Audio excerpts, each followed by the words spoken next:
Assalamualaikum warahmatullahi wabarakatuh. Assalamualaikum warahmatullahi wabarakatuh.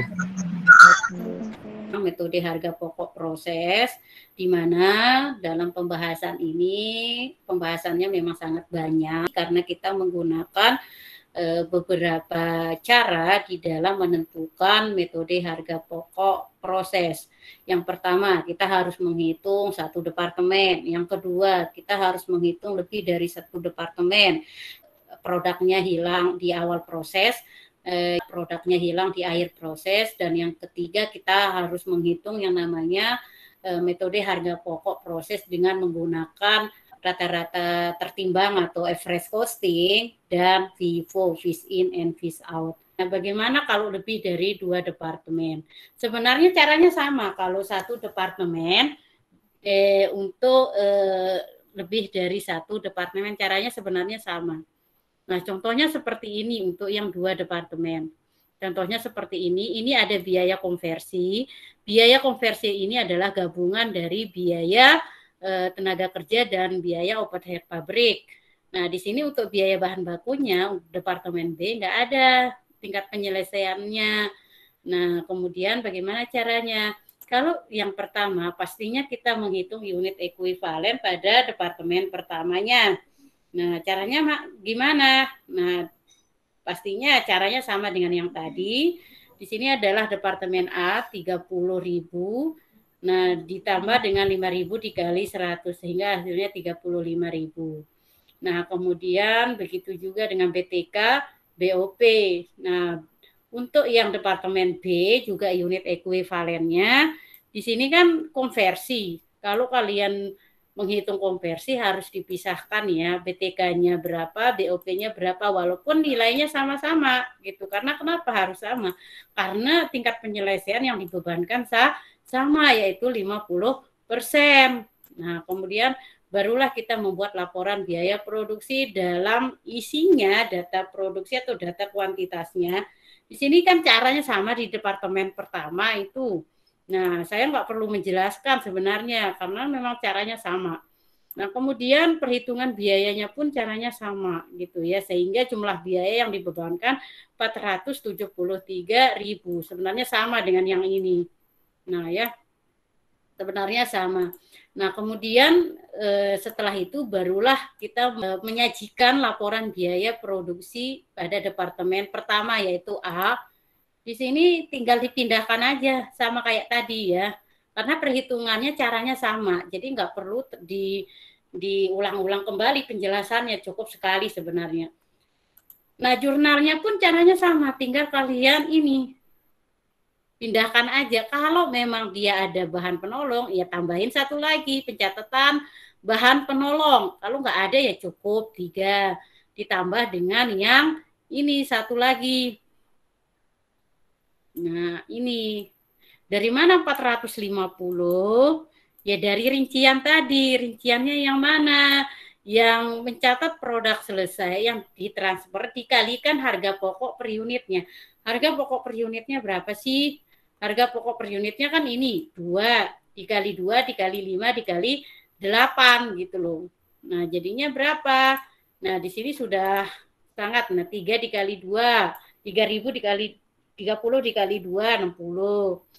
Nah, 30.000 dikali berapa? Nah, itu yang menjadi kalian perhatikan ya di dalam menghitung, mencatat produk selesai yang ditransfer di gudang. 30 dari mana sih? 30 itu dari sini dia. Nah, 30 dikali 2, itu kan artinya 60. Tuh ya. 30 dikali berapa itu? 5. Nah, 30 dikali 8. Nah, itu kan hasilnya sudah sangat jelas. Tuh ya, ada yang 150, 240. Nah, untuk yang mencatat barang dalam proses akhir, di sini kan jumlahnya 23. 23 sudah jelas ya di sini ya. Ini kan 23, ini sudah diinikan aja, rincikan aja, dipindahin. 10, 5.000, 8. Nah, itu ya laporan biaya produksi Departemen A. Bagaimana dengan Departemen B? Departemen B ini diterima dari Departemen A, berarti ada proses lanjut gitu ya, itu 30.000, kemudian yang ditransfer ke gudang 24, kemudian proses akhirnya 6.000 kilogram, sehingga yang dihasilkan tetap 30 karena 24 ditambah 6. Tuh. Kemudian kita harus menghitung biaya kumulatif yang dibebankan. Biaya kumulatif yang dibebankan di sini adalah untuk ya harga pokok dari produk A total biayanya 450. 450 dari mana? Nah, 400 kan 50 kan udah dari sini nih, udah dihitung di departemen A gitu ya. Nah, kemudian unit ekuivalennya 30. Nah, tinggal kalian hitung aja cara mencari unit ekuivalen gimana, Bu? Ya sudah dijelaskan di awal ya. Nah, kalau kita bagi kan jadinya 15. Kemudian untuk yang biaya konversi Departemen B, ini termasuk BTK dan BOP, di sini kalian tinggal mengambil dari soal yang ditabel di awal, tadi total biayanya. Nah, di sini kan total biayanya di sini 270 dan 405. Nah, 270 tinggal kalian totalkan saja sih sebenarnya. Nah, jadinya 675. 675 ditambah dengan 450 maka hasilnya 1 juta sekian. Nah, di sini kan totalnya untuk biaya konversi harga pokok per unitnya itu kan 25. Nah, karena dia ini 40 ditambahkan dari 15. 15 tambah 25 kan jadinya 40. Nah, setelah itu barulah perhitungan biayanya. Perhitungan biayanya di sini, harga produk jadi yang ditransfer ke Departemen B di sini 24.000 kilogram. Di sini kan sudah ada di dalam soalnya nih. Nah, dikalikan dengan yang mana? Dikalikan dengan yang 40, maka hasilnya sekian. Nah, untuk yang proses dalam akhir kan 6.000. 6.000-nya dari mana? Dari sini. Kemudian dikalikan dengan 15. 15-nya di sini. Nah, maka hasilnya 90. Begitu juga dengan biaya konversi. Kalau kita totalkan biaya konversinya, di sini adalah 75. Kalau ditambahkan dengan proses akhir 90, maka hasilnya 165. Kita tambahkan dengan 960, maka hasilnya 1.125.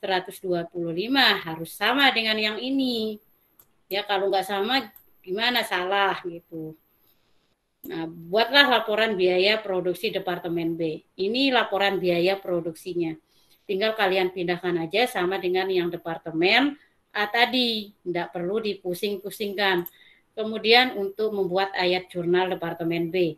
Ayat jurnal Departemen B, di sini kan 450, jadi rinciannya udah tinggal dipindahkan aja. Kemudian untuk yang BTK juga tinggal dipindahkan aja, ini total biayanya ya. Total biayanya 270 dan 405 di dalam tabel soal itu kan udah ada di. Nah, kemudian mencatat produk selesai yang ditransfer ke gudang 960. 960 kan udah diketahui. Nah, dari mana sih? Nah, ya udah kita kalikan aja dengan harga pokok per unitnya berapa. Yaitu ini berapa ya? Nah, ini 15 dikalikan dengan 10 dikalikan 15. Jadi kan nanti 40 totalnya. Nah, kemudian kalau kita kalikan dengan 24.000 kali 40 kan hasilnya sekian. Sebenarnya sama aja. Begitu juga dengan yang ini, proses akhir. Tinggal dipindahkan dari sebelumnya yang sudah dihitung. Nah, yang di sini juga. Nah, di sini kan 165 nih. Nah, tinggal pindahin aja nih rinciannya seperti ini. Begitu. Cukup sampai di sini dulu ya penjelasan saya. Jika ada yang belum paham, silakan ditanyakan.